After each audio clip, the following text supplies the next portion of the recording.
Hi எல்லாருக்கும் மௌலிகா பிரகாஷின் வணக்கங்கள். இன்னைக்கு நம்ம வீடியோவில் என்ன பார்க்க போகிறோம் அப்படின்னா நியூசிலாண்டோட ஸ்டூடெண்ட் விசா பற்றி தான் பார்க்க போகிறோம்.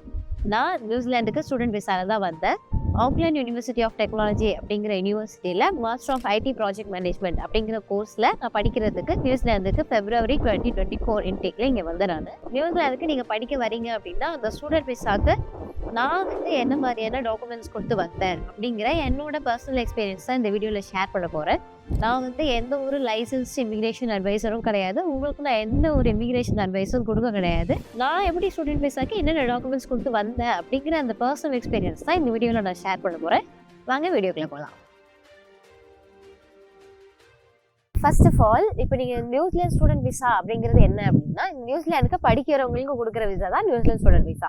ஸோ நம்ம படிக்கணும்னு முடிவு பண்ணுறோம்னா எந்த கோர்ஸ் படிக்கணும், எந்த காலேஜில் படிக்கணும், இல்லை எந்த யூனிவர்சிட்டியில் படிக்கணும் நம்ம டிசைட் பண்ணணும். நம்ம டிசைட் பண்ண மாட்டி அந்த காலேஜுக்கோ யூனிவர்சிட்டிக்கோ அப்ளை பண்ணி ஆஃபர் லெட்டர் அப்படிங்கிற ஒன்றை ஃபஸ்ட்டு வாங்கணும். ஸோ அதுபடி நான் ஆக்லாண்ட் யூனிவர்சிட்டியில் படிக்கணும்னு டிசைட் பண்ணேன். Master of IT project management அப்படிங்கிற கோர்ஸ் தான் நான் படிக்கணும்னு டிசைட் பண்ண மாட்டி நான் ஆக்லாண்ட் யூனிவர்சிட்டி ஆஃப் டெக்னாலஜி அப்படிங்கிற யூனிவர்சிட்டிக்கு அப்ளை பண்ணி ஆஃபர் லெட்டர் எடுத்தேன். ஸோ அந்த ஆஃபர் லெட்டர் எடுக்கிறதுக்கு நான் என்னென்ன டாக்குமெண்ட்ஸ் கொடுத்தேன் அப்படின்னா, ஃபஸ்ட்டு நான் மாஸ்டர்ஸ் படிக்க வந்தேன். ஸோ மாஸ்டர்ஸ் படிக்கணும்னா அதுக்கு முன்னாடி வரைக்கும் பேச்சுலர்ஸோ பிஜி டிப்ளமோ வரைக்கும் நான் படிச்சிருந்தேன். ஸோ அது வரைக்கும் என்னென்ன டாக்குமெண்ட்ஸ் அகாடமிக் டாக்குமெண்ட்ஸ் இருந்துச்சோ அதை ஃபஸ்ட்டு ரெக்யர்மெண்ட். ஸோ அப்போ அதில் என்னென்னு பார்த்தீங்கன்னா 10th ஸ்டாண்டர்டோட mark sheet, 12th standard mark sheet, so bachelors படிச்சிருக்கீங்க அப்படின்னா ஈச் செமஸ்டரோட மார்க் ஷீட், அடுத்து overall mark sheet, overall consolidated mark sheet, அதுக்கடுத்து உங்களோட டிசி, உங்களோட கோர்ஸ் கம்ப்ளீஷன் சர்டிஃபிகேட், அடுத்து உங்களோட டிகிரி சர்டிஃபிகேட். ஸோ இது எல்லாமே நீங்கள் வைக்கணும் ஒரு ஆஃபர் லெட்டர் அப்ளை பண்ணுறதுக்கு. ஸோ இந்த டாக்குமெண்ட்ஸ் எல்லாமே நான் வச்சேன் ஏயூடிலேருந்து ஆஃபர் லெட்டர் எடுக்கிறதுக்கு. செகண்ட் திங் பார்த்தீங்க அப்படின்னா ஐஎல்ஸ் தான் செகண்ட் ரெக்யர்மெண்ட். ஸோ ஐஎல்ஸில் என்ன ரெக்யர்மெண்ட் அப்படின்னா, ஓவரால் பேண்ட் 6.5 இருக்கணும். Each model not less than 6 இருக்கணும். நான் ஓவரால் பேண்ட் 7 எடுத்திருந்தேன். ஸோ என்னோட ஐஎல்ஸ் சர்டிஃபிகேட்டும் நான் வச்சேன். ஸோ நம்மளோட அகாடமிக் டீட்டெயில்ஸ், அடுத்து நம்மளோட ஐஎல்ஸ் சர்டிஃபிகேட், இதை வச்சு நம்ம காலேஜுக்கு அப்ளை பண்ணோம்னாலே நம்ம அப்ளை பண்ணுற கோர்ஸ்க்கு நம்ம எலிஜிபிலிட்டியாக இருந்துச்சு அப்படின்னா நமக்கு அவங்க ஆஃபர் லெட்டர் கொடுத்துருவாங்க. ஸோ ஆஃபர் லெட்டர் வந்துடுது அப்படிங்கிறது ஒரு ஈஸியான விஷயம் தான். நம்மளாம் பல பேர் என்ன நினைக்கிறோம்னா, ஆஃபர் லெட்டர் வந்துட்டனாலே அடிச்சாம்பார் அப்பாயின்மெண்ட் ஆர்டர் அப்படின்னு சொல்லிட்டு கோயிலுக்கு மணி அடிக்க கிளம்பிடுறோம். ஸோ அப்போ ஆஃபர் லெட்டர் மட்டும் வச்சுட்டு இங்கே வந்துட முடியாது. ஆஃபர் லெட்டருக்கு அப்புறம் நிறைய ஸ்டெப் இருக்குது. பட் ஆஃபர் லெட்டர் வாங்குறது அப்படிங்கிறது தான் ஃபர்ஸ்ட் ஸ்டெப். செகண்ட் என்ன அப்படின்னு பார்த்தீங்கன்னா, இப்போ நீங்கள் ஆஃபர் லெட்டர் வாங்கியாச்சு. இப்போ ஆஃபர் லெட்டர் நீங்கள் ஒரு யூனிவர்சிட்டியில் தான் நமக்கு அப்ளை பண்ணணுமா?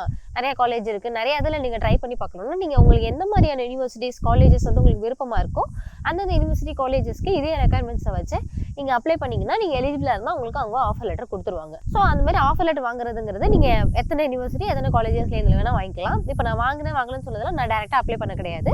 நான் ஒரு கன்சல்டன்சி மூலியமாக தான் ஆஃபர் லெட்டர் அப்ளை பண்ணி எடுத்தேன். ஸோ இந்த டாக்குமெண்ட்ஸ்லாம் அவங்கள்ட்ட கொடுத்தா அவங்க எனக்கு அப்ளை பண்ணி ஆஃபர் லெட்டரும் அண்ட் ஆக்லாண்ட் யூனிவர்சிட்டி ஆஃப் டெக்னாலஜியில் எனக்கு வாங்கி கொடுத்துட்டாங்க. ஸோ ஃபர்ஸ்ட் நான் ஆஃபர் லெட்டர் வாங்கிட்டேன். சரி, ஆஃபர் லெட்டர் வாங்கியாச்சு. ஆஃபர் லெட்டர் வந்த பிறகு என்ன பண்ணணும்? ஆஃபர் லெட்டர் மட்டும் இருந்தால் நம்மளால படிக்க முடியாது. நமக்கு அங்கே போய் படிக்கிறதுக்கு அந்த யூனிவர்சிட்டிக்கோ காலேஜுக்கோ படிக்கிறதுக்கான ஃபீஸ் நமக்கு வேணும். ஸோ இப்போ அந்த யூனிவர்சிட்டிக்கு ஃபீஸ் பே பண்ணணும் அப்படிங்கும்போது நம்ம ஃபினான்ஷியலாக ஸ்டேபிளாக இருக்குமா அப்படிங்கிறத நம்ம செக் பண்ணிக்கணும். ஃபர்ஸ்ட்டு நான் என்னோட யூனிவர்சிட்டிக்கு எவ்வளோ ஃபீ பே பண்ணணும்னு உங்களுக்கு சொல்கிறேன். என்னோட கோர்ஸ் ஃபீஸ் பார்த்தீங்கன்னா 22 லட்சம். அது இல்லாமல் இங்கே நான் சஸ்டெயின் பண்ணிக்கிறதுக்கு காஸ்ட் ஆஃப் லிவிங் அப்படிங்கிறதுக்கு 10 லட்சம் அமௌண்ட் காமிக்கணும். அதாவது நியூசிலாந்து டாலர் 20,000 நியூசிலாந்து டாலர் நம்ம காமிக்கணும். ஸோ ஓவரால் 32 lakhs எனக்கு இங்கே செலவானுச்சு. அது இல்லாமல் 1 lakh நம்ம டிரான்ஸ்போர்ட்டுக்கு செலவாகும். ஸோ டோட்டலி 33 lakhs நீங்கள் இங்கே படிக்க வரணும் அப்படின்னா மினிமம் என்னோட கோர்ஸ் காமிச்சு. ஸோ அது கோர்ஸ் வைஸ் அது டிஃபர் ஆகும். ஸோ இந்த 33 lakhs நமக்கு ஆகுதுன்னு மினிமம் என்னோட கோர்ஸ் காணிச்சு. ஸோ நான் எஜுகேஷன் லோன் எடுக்கணும்னு முடிவு பண்ணிட்டேன். இப்போ பேங்க்குக்கு போகிறோம் அப்படின்னா உங்களுக்கு இந்த 33 lakhs பேங்க் கவர் பண்ணுமான்னு கேட்டிங்கன்னா கிடையாது. நீங்கள் கொடுக்குற ப்ராப்பர்ட்டியோட ரேட் எவ்வளவுதான் இருந்தாலுமே, இப்போ உங்களோட கொடுக்குற ப்ராப்பர்ட்டி இந்த ஹோல் ஃபீஸே கவர் பண்ணுற மாதிரி இருந்தாலும் பேங்க் இந்த ஃபுல் அமௌண்ட்டே கவர் பண்ண மாட்டாங்க. அவங்க 85% அமௌண்ட் தான் இதை கவர் பண்ணுவாங்க. பேங்க் இந்த கவர் பண்ற ரேஞ்சும் டிஃபர் ஆகும். மினிமம் 85 கவர் பண்ணிடுவாங்க எனக்கு தெரிஞ்ச வரைக்கும். இந்த எஜுகேஷன் லோன் நீங்க எந்தெந்த பேங்க்ல எடுக்கலாம் அப்படின்னா, கனரா பேங்க் கொடுக்குறாங்க, ஸ்டேட் பேங்க் ஆஃப் இந்தியா கொடுக்குறாங்க. ஸோ இந்த மாதிரி கவர்மெண்ட் பேங்க்ஸ் எல்லாமே எஜுகேஷன் லோன் ஓவர்சீஸ்ல போய் படிக்கிறதுக்கு ஆஃபர் பண்றாங்க.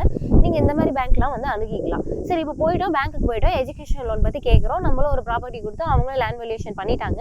இவ்வளவு அமௌண்ட் சொல்லும்போது அவங்க 85% தான் கவர் பண்றாங்க அப்படின்னா, இப்போ ஒரு 32 லட்சம் எனக்கு செலவாகிற இடத்த அவங்க 85னா ஒரு 25 lakhs அவங்க கொடுக்குறேன்னு சொல்றான் அப்படின்னா, ரிமைனிங் அமௌண்ட் என்ன பண்ணணும்னா நம்ம தான் கொடுத்து போடணும். நம்மளோட கையில இருந்தா அந்த பணத்தை போட்டு நம்ம அதை டேலி பண்ணணும். ஸோ நம்ம கையிலேருந்து கொடுக்கணும் அப்படிங்கிற அந்த அமௌண்ட் எப்படி இருக்கணும் அப்படின்னா 6 6 months வந்து ஓல்டாக இருக்கணும். நான் வந்து டைமில் என்னோட கண்டிஷன் என்ன சொல்லியிருந்தாங்கன்னா 6 months ஓல்டாக இருக்கணும்னு சொல்லியிருந்தாங்க. இப்போ 3 months இருந்தால் போதுங்கிறாங்க. அது என்னங்கிறத நீங்கள் கரண்ட்டாக உங்களுக்கு இன்ஃபர்மேஷன் வேணும்னா நியூசிலாண்டோட இமிகிரேஷன் வெப்சைட்டை ரெஃபர் பண்ணிக்கோங்க. அந்த பணம் 6 months ஓல்டாக இருக்குது, ஓகே. பட் அந்த பணம் எங்கேருந்து வந்துச்சு அப்படிங்கிறத நம்ம வந்து காமிக்கணும். அதுதான் வந்து சோர்ஸ் ஆஃப் ஃபண்ட். இப்போ அந்த பணம் கொடுக்குறவங்க வந்து ஒரு பிஸ்னஸ் பண்ணுறாங்க, இல்லை அவங்க வந்து ஒரு எம்ப்ளாயியாக இருக்காங்க அப்படின்னா வெப்சைட்டில் என்ன சொல்லியிருக்காங்க அப்படின்னா, பிஸ்னஸ் பண்ணுறவங்க வந்து அவங்களோட ஐடிஆர், அவங்களோட ஜிஎஸ்டி ரெஜிஸ்ட்ரேஷன், கம்பெனி ரெஜிஸ்ட்ரேஷன், இல்லை யூஏஐ இருக்குது, இல்லை அந்த கம்பெனிக்கு அவங்க ஒரு கரண்ட் அக்கௌண்ட் வச்சுருக்காங்க அப்படின்னா அந்த பேங்க் ஸ்டேட்மெண்ட்ஸ் அதெல்லாம் கொடுக்கணும்னு போட்டிருக்காங்க. அப்படி இல்லை உங்களுக்கு அந்த ரிமைனிங் அமௌண்ட் கவர் பண்ணுறவங்க ஒரு எம்ப்ளாயியாக இருக்காங்க அப்படின்னா அவங்க வந்து அவங்களோட ரீசன்ட் பே ஸ்லிப்ஸ் வைக்கணும், அவங்களோட பேங்க் ஸ்டேட்மெண்ட் வைக்கணும், இல்லை அவங்கள்ட்ட ஒரு பிஎஃப் ஸ்டேட்மெண்ட் இருக்குது அப்படின்னா அந்த பிஎஃப் ஸ்டேட்மெண்ட்லாம் அதில் வைக்கிற மாதிரி இருக்கும். ஸோ இதெல்லாம் தான் வந்து சோர்ஸ் ஆஃப் ஃபண்ட். ஸோ இப்போ உங்களுக்கு ஆஃபர் லெட்டர் வந்துருச்சு, ஃபினான்ஷியலாகவும் நீங்கள் வந்து என்னென்ன டிசைட் பண்ணிட்டீங்க அப்படின்னா நெக்ஸ்ட் வந்து விசா அப்ளை பண்ண வேண்டியதான். விசா அப்ளை பண்ணுறதுக்கு என்னென்ன டாக்குமெண்ட்ஸ் நான் கொடுத்தேன் அப்படின்னா, இப்போ நீங்கள் வந்து ஒரு நாட்டுக்கு வரணும் அப்படின்னா ஃபர்ஸ்ட் ரெக்யர்மெண்ட் பாஸ்போர்ட். ஸோ என்னோட பாஸ்போர்ட் காப்பி நான் வச்சேன். செகண்ட் திங் வந்து உங்களோட ஃபேஸ் ஃபீச்சர்ஸ் கிளியராக தெரியுற மாதிரி ஆனால் உங்களோட பாஸ்போர்ட் சைஸ் ஃபோட்டோ. அடுத்து இப்போ 2 ரெக்கமெண்ட் முடிஞ்சிட்டு தேர்டாக என்ன அப்படின்னு பார்த்தீங்கன்னா பிசிசி வைக்கணும். பிசிசி அப்படிங்கிறது ஒன்றும் கிடையாது, ஒரு போலீஸ் சர்டிஃபிகேட் தான். உங்கள் மேலே எந்த க்ரைமும் இல்லை அப்படின்னு உங்கள் நாட்டிலேருந்து உங்களுக்கு ஒரு கொடுக்குற சர்டிஃபிகேட் தான் வந்து அந்த பிசிசி. ஸோ அந்த பிசிசியை வைக்கணும். மெடிக்கல் கொடுக்கணும். மெடிக்கல் அப்படிங்கிறது ஒன்றும் இல்லை, நீங்கள் வந்து ஃபிசிக்கலாகவும் ஃபிட்டாக இருக்கீங்க இங்கே படிக்க வர்றதுக்கு, உங்களுக்கு எந்த மாதிரியான நோய்களும் இல்லை அப்படிங்கிறது தான் அந்த மெடிக்கல் சர்டிஃபிகேட். ஸோ அந்த மெடிக்கல் அப்ளை பண்ணுறீங்க அப்படின்னா அதுலேயே 2 ஆப்ஷன் இருக்குது. செஸ்ட் எக்ஸ்ரே மட்டும் கொடுத்தாலே ஆக்சுவலி ஸ்டூடெண்ட் விசாக்கு போதும். அப்படி இல்லை அப்படின்னா ஃபுல் மெடிக்கல்னு ஒரு ஆப்ஷன் இருக்கும், அந்த ஆப்ஷனும் நீங்கள் வைக்கலாம். இப்போ வந்து நீங்கள் படிக்க வரீங்க, நியூசிலாந்து வந்துட்டீங்க, நீங்கள் படித்து முடிச்ச பிறகு போஸ்ட் ஸ்டடி ஒர்க் விசா அப்படின்னு ஒன்று நீங்கள் அப்ளை பண்ணுறீங்க அப்படின்னா அதுக்கு வந்து அந்த ஃபுல் மெடிக்கல் தேவைப்படும். இல்லை நான் படித்து முடிச்சுட்டு இந்தியா போயிடுவேன், இல்லை நான் இங்கே படிக்க மட்டும் தான் வரேன் அப்படின்னா நீங்கள் செஸ்ட் எக்ஸ்ரே மட்டும் எடுத்துகிட்டு வந்துக்கலாம். ஸோ இது ஒரு ஆப்ஷன் இருக்குது. ஸோ நான் வந்து மெடிக்கல் வச்சேன், பிசிசி வச்சேன், என்னோட பாஸ்போர்ட் காப்பி வச்சேன், பாஸ்போர்ட் சைஸ் ஃபோட்டோ வச்சாச்சு. நெக்ஸ்ட் வந்து ஃபினான்ஷியல் ஸ்டேட்மெண்ட்ஸ் விசா அப்ளை பண்ணும்போது வைக்கணும். ஸோ அப்போ நான் வந்து எஜுகேஷன் லோன் எடுத்து வந்ததுனால நான் என்ன வச்சேன் அப்படின்னா லோன் சாங்ஷன் லெட்டர் வைக்கணும். செகண்ட் திங் பார்த்தீங்கன்னா உங்களோட லேண்ட் வேல்யூவேஷன். இப்போ நீங்கள் வந்து கொலேட்ரல் எடுத்து வரீங்க அப்படின்னா அந்த கொலேட்ரலுக்கு கொடுத்துருந்தா அந்த லேண்ட் வேல்யூவேஷன் ரிப்போர்ட் நீங்கள் வைக்கணும். அடுத்து வந்து பார்த்துட்டிங்கன்னா சோர்ஸ் ஆஃப் ஃபண்ட் நான் சொன்னது எல்லாமே வைக்கணும். ஸோ ஃபினான்ஷியலி இதுதான். அடுத்து நீங்கள் விசா அப்ளை பண்ணும்போது உங்களோட அகாடமிக் டாக்குமெண்ட்ஸும் வைக்கணும். ஸோ அகாடமிக் டாக்குமெண்ட்ஸுங்கிறது நான் ஒன்றும் முன்னாடி சொன்ன மாதிரியே நீங்கள் ஆஃபர் லெட்டருக்கு என்னென்ன அகாடமிக் டாக்குமெண்ட்ஸ் கொடுத்தீங்களோ திருப்பி ரிப்பீட் பண்ணுறேன். 10th 12th உங்களோட பிஜியில் யூஜியில் நீங்கள் என்னென்ன படிச்சிங்க, உங்களோட மார்க் ஷீட்ஸ், அடுத்து பிஜி படிச்சிங்கன்னா டிப்ளமோ எதுவும் பண்ணியிருக்கீங்க அப்படின்னா அதோட மார்க் ஷீட்ஸ் இதெல்லாம் கொடுக்கணும். ஸோ நான் என்ன பண்ணேன்னா என்னோட அத்தனை அகாடமிக் டாக்குமெண்ட்ஸையும் இங்கே என்ன பண்ணணும் அப்படின்னா நோட்ரி அட்டாச் பண்ணி நீங்கள் வைக்கணும். ஒரு நோட்ரி லாயர் கிட்ட நீங்கள் வந்து சைன் வாங்கி அதோட காப்பீஸ் எல்லாம் தான் நீங்கள் இங்கே வைக்கணும். ஸோ அது ஒரு ரெக்யர்மெண்ட். இப்போ இந்த டாக்குமெண்ட்லாம் வச்சு நான் விசாயை அப்ளை பண்ணிட்டேன். நீங்கள் வந்து கொஸ்டின் கேட்கலாம், என்னம்மா நீ வந்து விசா அப்ளை பண்ணிட்டேன், காலேஜுக்கு ஃபீஸே கட்டலையே அப்படின்னு கேட்கலாம். ஸோ இங்கே என்ன விஷயம் அப்படின்னா நீங்கள் விசா அப்ளை பண்ணி எனக்கு வந்து 6th வீக்கில் வந்து ஏஐபி அப்படின்னு ஒன்று வந்துச்சு. ஏஐபி அப்படிங்கிறது ஒன்றும் கிடையாது, அப்ரூவல் இன் பிரின்சிபல் அப்படின்னு சொல்லுவாங்க. அது ஒன்றும் கிடையாது, உங்களுக்கு விசா கொடுக்கறதுக்கு முன்னாடி அந்த ஏஐபிங்கிறது வரும். அதில் சொல்லியிருப்பாங்க நீங்கள் வந்து ஃபீஸ் கட்டி அந்த ஃபீஸ் ரெசிப்ட் வந்து நீங்கள் திரும்ப இமிகிரேஷன் காமிச்சிங்கன்னா உங்களுக்கு விசா வந்துடும் சொல்லுவாங்க. அப்படி இல்லை அப்படின்னா சில பேருக்கு அந்த ஏஐபியில் கண்டிஷன் மென்ஷன் ஆகி வரும்.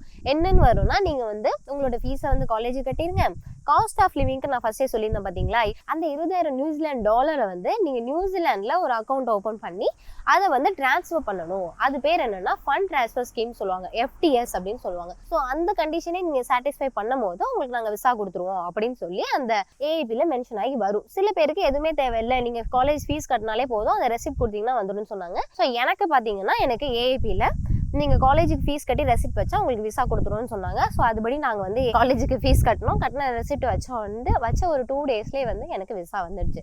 ஸோ இவ்வளோ தான் வந்து ஒரு ஸ்டூடெண்ட் விசாக்கு நான் பண்ண ப்ராசஸ். இதில் ஒரு டாக்குமெண்ட் பற்றி நான் சொல்லாமல் விட்டுட்டேன். என்ன அப்படின்னா படிக்க வர நீங்கள் ஒரு ஒர்க் பண்ணிட்டு இருக்கீங்க அப்படின்னா அந்த ஒர்க் பற்றின டீட்டெயில்ஸை நீங்கள் வந்து கொடுக்கணும். இப்போ நீங்கள் ஒர்க் பண்ண வரீங்க அப்படின்னா ப்ராபப்ளி நீங்கள் அதை குட் பண்ணிட்டு தான் இங்கே வருவீங்க. ஸோ அப்போ வந்து நீங்கள் ஒர்க்கிங் பேக்ரவுண்டில் என்னென்ன உங்களோட ஐடியாஸ் இருக்குது, உங்களோட பே ஸ்லிப்ஸ் இருக்குது, உங்களுக்கு வந்து ஜாயினிங் லெட்டர், ஆஃபர் லெட்டர் இருக்குது, உங்களோட ரிலீவிங் லெட்டர் இருக்குது அப்படின்னா இது எல்லாமே வந்து நீங்கள் வந்து சப்மிட் பண்ணுற மாதிரி இருக்கும் அந்த விசா அப்ளை பண்ணும்போது.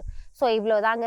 நான் வந்து இதெல்லாம் பண்ணி தான் வந்து எனக்கு வந்து ஸ்டூடெண்ட் விசா கிடச்சிச்சு. இப்போ நான் பண்ணேன்னு சொல்கிற எல்லா விஷயமே வந்து நான் வந்து ஒரு கன்சல்டன்சியில் கொடுத்து தான் பண்ணேன். அவங்க தான் எனக்கு இதை பண்ணி கொடுத்தாங்க. அதுக்கு நான் வந்து அந்த கன்சல்டன்சிக்கு எந்த பேமெண்ட்டும் பண்ணல. ஒன்லி என்னோட யூனிவர்சிட்டி ஃபீஸ் என்னவோ அதை மட்டும் தான் கட்டி நான் இங்கே வந்தேன். நான் எந்த கன்சல்டன்சி மூலிமா வந்தேன் அப்படின்னு உங்களுக்கு தெரியணும் அப்படின்னா நீங்கள் வந்து இந்த கீழே கொடுக்குற மெயில் ஐடிக்கு மெயில் பண்ணுங்கள். கண்டிப்பாக எங்களோட கன்சல்டன்சி டீட்டெயில்ஸை வந்து நாங்கள் உங்களுக்கு ஷேர் பண்ணுறோம். இன்னொரு விஷயம் நான் இந்த வீடியோவில் என்ன கிளாரிஃபை பண்ணணும்னா, நீங்கள் வந்து எல்லாரும் என்கிட்ட கேட்குறீங்க ஐஎல்ஸ் வந்து எப்படி ப்ரிப்பேர் பண்ணீங்கன்னு கேட்குறீங்க. நான் வந்து ஐஎல்ஸ் வந்து இனிஷியலாக வந்து ஒரு கோச்சிங் சென்டரில் ஜாயின் பண்ணேன். 8,000 என்னமோ பே பண்ணேன். ஏர்லி மார்னிங் கிளாஸஸ்லாம் இருக்கும். பட் ஜாயின் பண்ணி பார்த்தா எனக்கு ஆனால் அது எஃபெக்டிவாக இல்லை, ஒர்க் அவுட் ஆகலை எனக்கு. ஸோ நான் என்ன பண்ணேன்னா ஃபுல்லாகவே வந்து யூடியூப்பில் அசாத் யாகூப் அப்படிங்கிற ஒரு யூடியூப் சேனல் இருக்குது. அவர் வந்து ஒரு பாகிஸ்தானில் அவர் வந்து ஐஎல்ஸ் கிளாஸஸ் வந்து எடுத்துகிட்ருக்காரு. அந்த எடுக்கிற அந்த கிளாஸை வந்து அவர் யூடியூப்லேயும் போஸ்ட் பண்ணுறாரு. ஸோ ஃபுல் அண்ட் ஃபுல் நான் வந்து ரெஃபர் பண்ணது ஃபுல்லாகவே அவரோட அந்த கிளாஸ் வீடியோஸ் தான். செம்ம எஃபெக்டிவாக இருந்துச்சு. ஸோ நீங்கள் ஐஎல்ஸ்க்கு ப்ரிப்பேர் பண்ணுறீங்க அப்படின்னா அவரோட அந்த சேனலை வந்து நீங்கள் வந்து பார்க்கலாம். இது வந்து ஒரு பெய்டு ப்ரொமோஷனோ அந்த மாதிரி எதுவுமே கிடையாது. எனக்கு ரொம்ப எஃபெக்டிவாக இருந்துச்சு. ஸோ நான் அதை வந்து உங்களுக்குலாம் சொல்லணும்னு நினைக்கிறேன். அது ஒரு பெஸ்ட் சேனல். கண்டிப்பாக நீங்கள் வந்து என்னை தேங்க் பண்ணுவீங்க அந்த சேனல் நான் உங்களுக்கு சொன்னதுக்காக. ஸோ அவ்வளோதாங்க. இந்த டாக்குமெண்ட்ஸ்லாம் கொடுத்து தான் வந்து நான் வந்து நியூசிலாண்டுக்கு ஸ்டூடெண்ட் விசா ஃபைல் பண்ணேன்.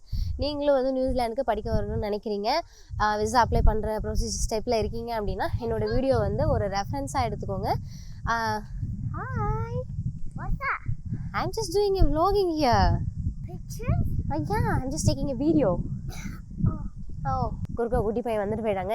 உங்கள் எல்லாருக்கும் இந்த வீடியோ வந்து ஒரு யூஸ்ஃபுல்லாக இருந்திருக்கும்னு நினைக்கிறேன். இந்த வீடியோ பிடிச்சிருக்குமா அப்படின்னு கேட்குற அளவுக்கு இதில் ஒன்றும் பிடிக்கிற அளவுக்கு ஒன்றும் பெரிய விஷயம் இதில் சொல்லலை. யூஸ்ஃபுல்லான இன்ஃபர்மேஷன்ஸ் தான் ஷேர் பண்ணியிருக்கேன்.